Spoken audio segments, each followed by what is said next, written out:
আপনারা দেখছেন TVN24 news network. সবশেষ আপডেটে স্বাগত জানাচ্ছি আমি আব্দুল আল মামুন। আমেরিকায় বসবাসরত প্রায় 13 মিলিয়ন গ্রিন কার্ডধারীর জন্য গুরুত্বপূর্ণ একটি আইনি পরিবর্তনের কথা সামনে এসেছে। সাম্প্রতিক এক রায়ে আমেরিকার সুপ্রিম কোর্ট এমন একটি সিদ্ধান্ত নিয়েছে যা বিদেশ সফর শেষে দেশে ফিরে আসা বৈধ স্থায়ী বাসিন্দাদের বা লফুল পার্মানেন্ট রেসিডেন্টদের জন্য সীমান্তে নতুন অনিশ্চয়তা তৈরি করতে পারে। রায়ের ফলে এখন থেকে কোনো গ্রিন কার্ডধারী বিদেশ সফর শেষে আমেরিকায় ফিরলে সীমান্ত কর্মকর্তারা তাকে স্বয়ংক্রিয়ভাবে বাড়ি ফেরা বাসিন্দা হিসেবে না দেখে নতুন করে আমেরিকায় প্রবেশের আবেদনকারী হিসেবে বিবেচনা করতে পারবেন, যদি তাদের বিশ্বাস করার মতো কারণ থাকে যে ওই ব্যক্তি অভিবাসন আইন লঙ্ঘন করেছেন। এর আগে নিম্ন আদালতের রায়ে বলা হয়েছিল একজন গ্রিন কার্ডধারী তার স্থায়ী বাসিন্দার মর্যাদা হারিয়েছেন। এমন সিদ্ধান্ত নেওয়ার আগে সরকারের কাছে স্পষ্ট ও বিশ্বাসযোগ্য প্রমাণ থাকতে হবে। তবে সুপ্রিম কোর্ট সেই মানদণ্ড পরিবর্তন করেছে। এখন সীমান্ত কর্মকর্তার কাছে আগে থেকে পূর্ণাঙ্গ প্রমাণ থাকা বাধ্যতামূলক নয়। আইন লঙ্ঘনের যৌক্তিক সন্দেহ থাকলেই তিনি ওই ব্যক্তিকে নতুনভাবে প্রবেশের আবেদনকারী হিসেবে বিবেচনা করতে পারবেন। আইন বিশেষজ্ঞদের মতে এই পরিবর্তনের সবচেয়ে বড় প্রভাব পড়বে প্রমাণের দায় বা বার্ডেন অফ প্রুফ এর উপর। আগে সরকারকে প্রমাণ করতে হতো কেন একজন বৈধ স্থায়ী বাসিন্দাকে দেশ থেকে অপসারণ করা উচিত, কিন্তু নতুন পরিস্থিতিতে সীমান্তে আটকানো ব্যক্তিকেই নিজের বৈধতার পক্ষে যুক্তি ও নথি উপস্থাপন করতে হতে পারে।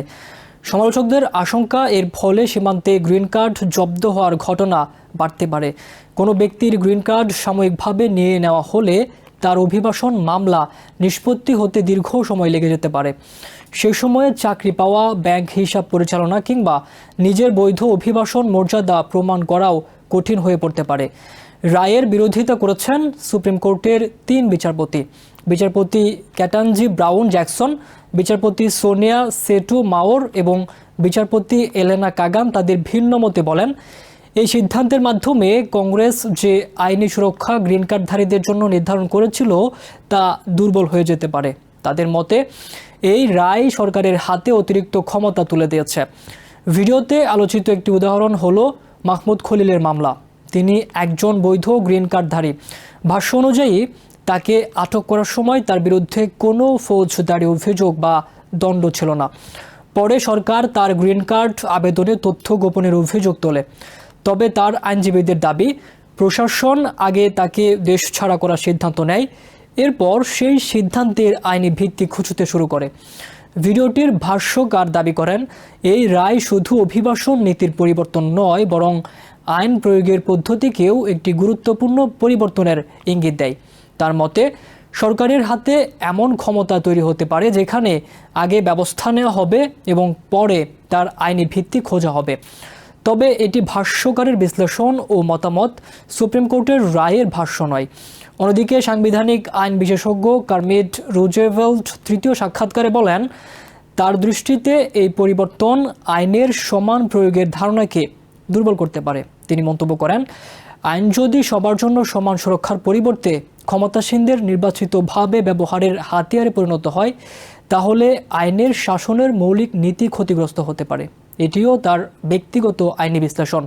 এই রায়ের পর অভিবাসন আইনজীবীরা গ্রিন কার্ডধারীদের বিদেশ ভ্রমণের আগে প্রয়োজনীয় নথিপত্র সঙ্গে রাখা, দীর্ঘ সময় বিদেশে অবস্থান এড়িয়ে চলা এবং জটিল আইনি পরিস্থিতি থাকলে ভ্রমণের আগে আইনজীবীর পরামর্শ নেওয়ার গুরুত্বের কথা উল্লেখ করেছেন।